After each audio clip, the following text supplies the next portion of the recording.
Pagsasama ni Miss Barbie Fortesa and David Licauco, abay ngayon palang usap-usapan na ngayon sa social media. Ang lahat ng yan, but before that, if you haven't subscribed yet to my YouTube channel, please don't forget to like, share, and subscribe at hit mo na rin ang notification bell for more showbiz updates. Bago tayo of course magpatuloy sa ating updates for today's video, nais ko pong pasalamatan kayo for always watching and trusting this channel. Thank you so much sa inyong laging panonood at palagi ang pagsubaybay sa mga updates po natin. Maraming salamat po.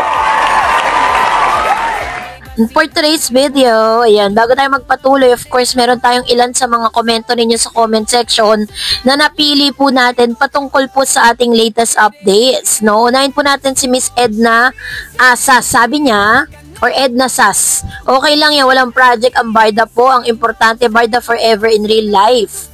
And of course, sabi ni Mr. Anthony Habihan, yes po, sulyap-sulyap lang naman kaya Ginoo, don't be affected. Alam naman natin naka-lock heart ni Bibi sa'yo. Ayan. And of course, sabi po ni Miss Reliosa po, at Miss Tarets, good evening, thank you so much. Love na love mo ang Barda team, panatag ako hanggang dulo, God bless. And Miss Milagros Jose, may kakayahan namang tumulong si David. Sana karamihan sa artista ganyan may kusa. Actually po si Mr. David, nagpaabot siya ng tulong without cameras. Talagang lihim niyang ginawa yun. And of course, sabi ni Miss Celia, Mira Pedrajas, David and Barbie, payag nyo ang relasyon nyo ni Barbie para walang silosan at walang iwanan at sismisan at ipahayag sa publiko para hindi kayo linandi. Basta kami Barda lang sa totoong buhay. Salamat po sa inyong mga komento ha. Maraming salamat sa pagbibigay ng inyong opinion. So this time ito na, pag-usapan natin kasi pagtapos po ng isang napaka-grande bakasyon ni Miss Barbie Fortesa, kung saan napunta po siya dun sa kanya pong kapatid at kitang-kita po talaga na sinasabi ng ilan na si Barbie Fortesa daw ay nahiyang sa Amerika dahil pagkatapos ng kanyang appearance dito po sa mga bago niyang ini-endorse ang Posh Nails, napansin ng mga netizen na talagang kakaiba yung itsura ni Miss Barbie. Kapopost lang ni Barbie Fortesa ng pictures nila ng sister niyang si Gabriel Bernesa at niece na si Lucien, nakuha sa bakasyon niya sa Chicago, Illinois, kaya maraming nag-aakalang nandoon pa rin ang aktres. Pero nang makausap namin ang tatay niyang si Antonio Fortesa, ikinuwento nito na last week pa nakauwi ang anak. So last week pa, so yung mga post niya po sa kanyang IG, late post na yan. Pero marami nga ang nakapansin na medyo lumaki si Barbie, kaya may mga nagsasabing hiyang daw ang aktres sa bakasyon nito sa Amerika. Sabi naman ng isang malapit kay Barbie, enjoy kasi sa pagkain. Gaya naman siya kapag bumabalik ng Pilipinas, medyo bumibilog dahil sa lafang. Pero maganda raw kay Barbie, panay naman ang gym nito kapag bumabalik ng Pilipinas, kaya nababawasan din agad ang timbang. Anyway, ang importante na kapag enjoy si Barbie sa kanyang bakasyon sa Amerika kasama ang kanyang ate at pamangkin. Ayan. So, nakabalik po siya prior dun sa mga post po niya, 'di ba? Parang 1 week na po siyang nasa Pilipinas. Hindi lang siya masyadong nagpaparamdam kasi nga gusto niya talaga ng total pahinga. At nakita naman natin at kitang-kita po sa mga appearance po niya, latest appearance niya, na medyo pumintog nga yung mukha niya kasi nga talagang, syempre doon wala siyang ginawa kundi kumain, matulog. Dito sa Pilipinas, parang ang kayod ni Barbie, sunod-sunod po yung mga projects niya and endorsement. Meron siyang may mga hindi pa siya natatapos, meron na naman siyang trabaho. Kaya talagang yun ang kailangan ni Barbie para hindi siya ma-burn out sa ginagawa niya. Is nagbakasyon siya na yearly naman ginagawa ni Miss Barbie Fortesa. Marami naman po ang natuwa sa kanyang pagbabalik dahil back to work na nga si Miss Barbie Fortesa sa kanya pong sa mga trabahong naiwan niya dito sa Pilipinas. Yung patungkol po dun sa kanilang work ni Mr. David Licauco ay soon malalaman na po natin. Pero sa kanyang interview, eto na I am very grateful to say that na marami akong sparkling moments with Sparkle. Number one, nandiyan syempre yung Maria Clara at Ibarra dahil yun talaga ang naging umpisa ng maraming blessings and nasundan syempre ng magaganda pang proyekto, pelikula, Pulang Araw, Beauty Empire, nagkaroon ng P77, saka Kontrabida Academy.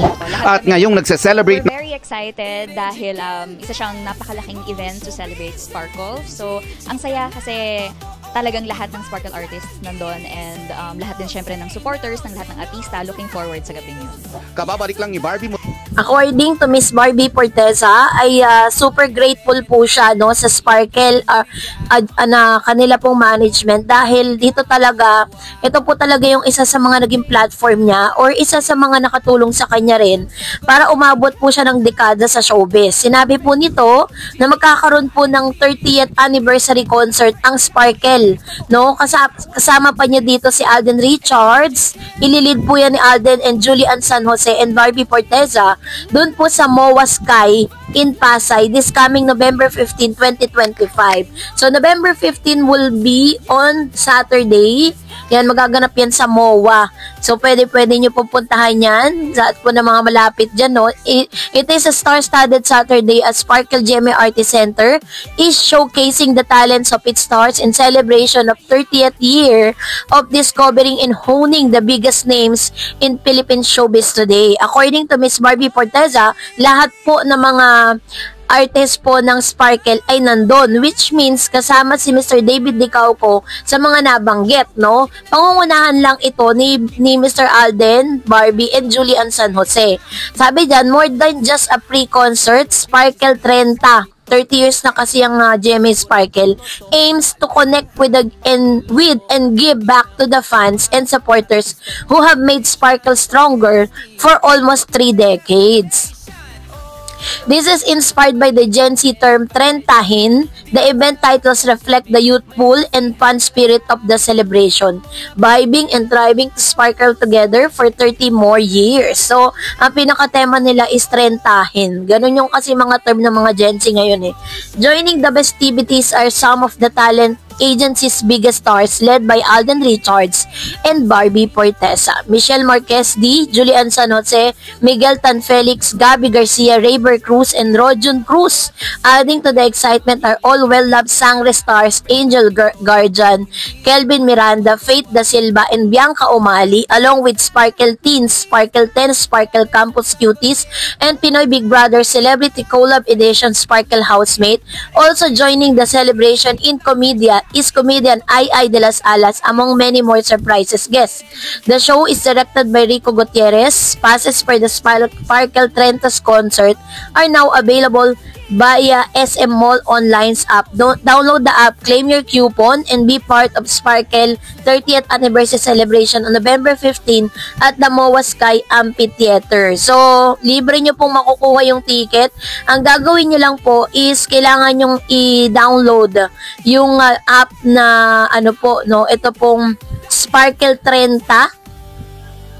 Tapos sabi, makukuha nyo daw po doon yung inyo pong passes. Download the app, claim your coupon, and be part of Sparkle 30th year celebration. So, libre nyo pong mapapanood yan. Kailangan lang mauna kayo sa passes dahil siguradan ubos na yan ngayon pa lang. So, that's it for today. For more videos and updates, please don't forget to like and subscribe, and please don't forget to follow my Facebook page, DarEd's TV and DarEd's channel. God bless everyone!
Oh, Dared's TV.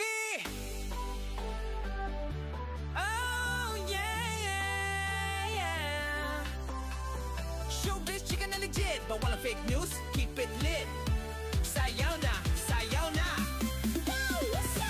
Kapag showbiz chismis, dito ka na tumutok. Siguradong totoo, walang halong panloloko. Trending na usapan, artist at kilig nation. Dared's TV, ang tunay na sensation. Oh, lahat ng balita verified muna. Di basta-basta chismis, may basihan talaga. Kung gusto mong updated at walang abuso, dito ka na sa channel na laging totoo.